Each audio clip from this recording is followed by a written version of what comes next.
So I wanted to take a few minutes with this video to talk about 4 interesting PlayStation 5 stories, and if you could hit that like button on the video, thank you to those that do it, and as always, it's very much appreciated. Now, the stories I wanted to talk about today includes a new beta update for the PlayStation 5 that went live recently, Sony's Ghostbusters game news, Sony shutting down a big PlayStation 5 leak, and KOTOR PlayStation 5 might not actually be cancelled. First, yes or no, have you downloaded the PlayStation 5 system beta or not? I'm curious how many of you are a part of the PlayStation 5 beta, like myself, testing out the new features Sony announced not too long ago, like 1440p finally, folders, the resume update, etc. So comment below, yes or no, if you have the PS5 beta or not. Let me know down in the comments below. Now, diving into the first story of the video, Sony's Ghostbusters game. Reading from Gamatsu, 4 vs 1 asymmetrical multiplayer game Ghostbusters Spirits Unleashed will launch for PlayStation 5, Xbox Series, PlayStation 4, Xbox One,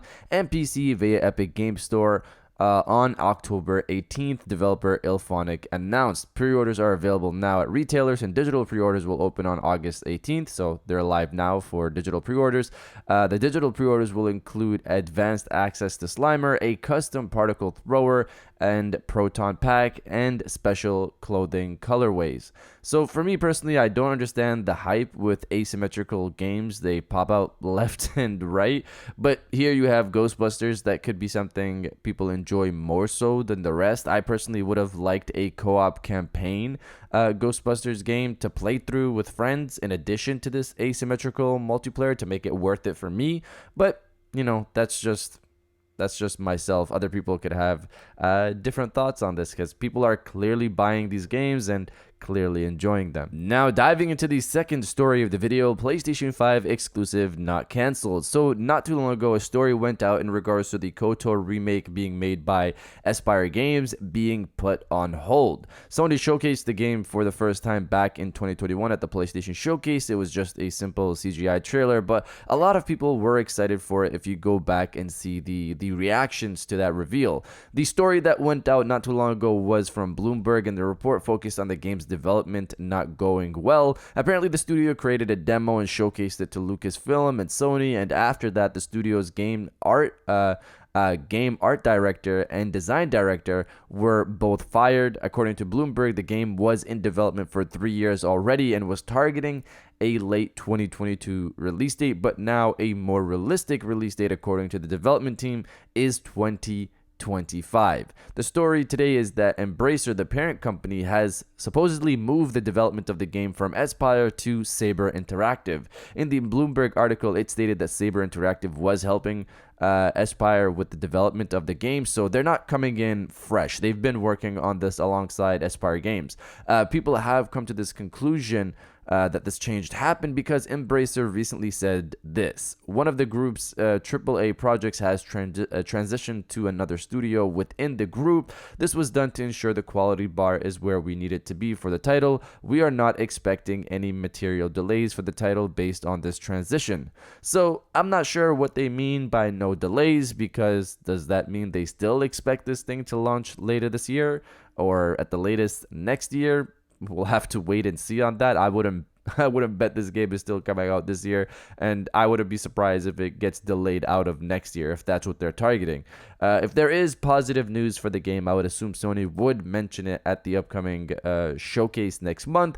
But if you do not see gameplay or if you do not see anything substantial, do not expect this thing to come out next year, let alone later this year, obviously.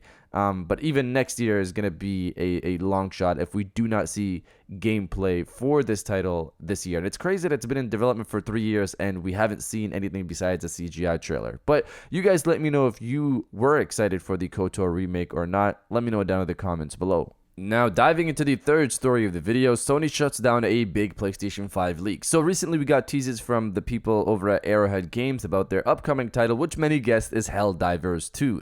Helldivers 1 was a twin-stick co-op shooter title where you fought off alien bugs similar to Starship Troopers. Now, for me, I enjoy twin stick shooters like Alien Nation, Dead Nation, The Ascent more recently without all the bloat that game had packed in, but I never played Helldivers once, so I'm going to have to put it on my list to play with my buddies. But if you're not a fan of twin stick shooters, then you're in luck, because Helldivers 2 is most likely a third-person co-op shooter. I say more likely because it's not confirmed, but if you look at the pinned tweet from Arrowhead Games, it states this: "We are excited to finally share some information about our next project. It is a next-gen third-person co-op shooter. Read the full press release here." This tweet was from 2020, so I think it's safe to assume this is for Helldivers 2. The story today is that the trailer for the game apparently leaked. Recently, a Twitter user by the name of Adam posted a short clip from the trailer. I and many others got to see it before it was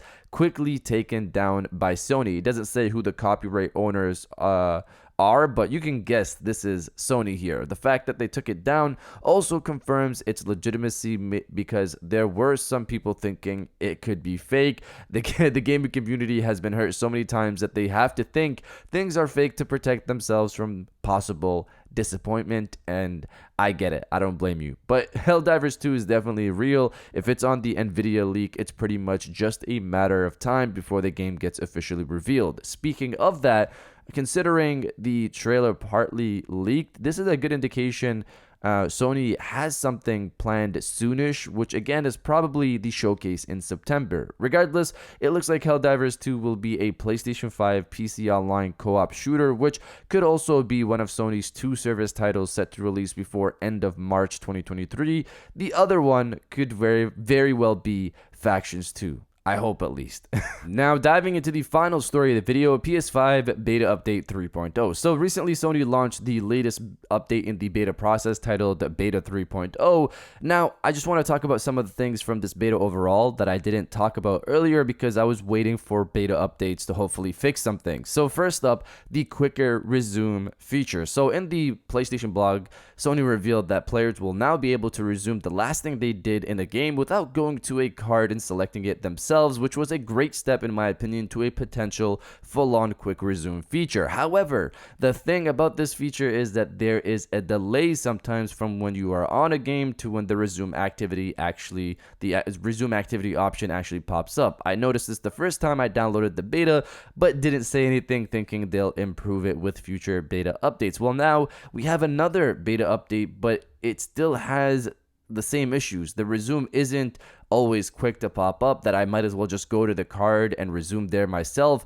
There are also times when I leave a game and it doesn't register the last activity I did, so it'll have start activity as the option, which will start me doing something else I wasn't doing before. Now, of course, there are times where it works well and it's nice to use jumping between multiple games and resuming the last activity, but I bring this up in the hopes it gets notice from someone at Sony. Of course, Sony is probably monitoring the situation, looking at how well it's working, but I really hope the final release isn't like this and this is fixed in the next beta update. Beyond this, I'm not sure if others have noticed, but I just wanted to bring it up. In the beta, the option to record video has changed from clicking save recent gameplay and then selecting save short clip and then selecting the amount of time you want to save to just save recent gameplay and selecting the time. It's a nice little change to speed things up for people like myself who save a lot of gameplay.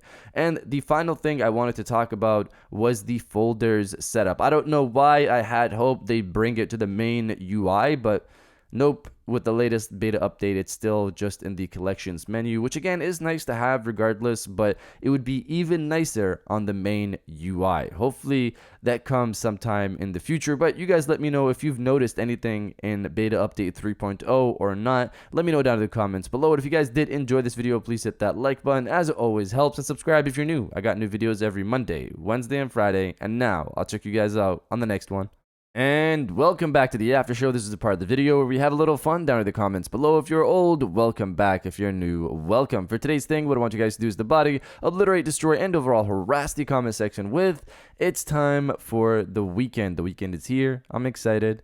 got some things planned with friends, and of course, gaming as always. If you're excited for the weekend, destroy the comment section with "It's time for the weekend," and I'll definitely heart those comments like I always do because I appreciate everybody who stays to the end of my videos. And now, I'll check you guys out on the next one.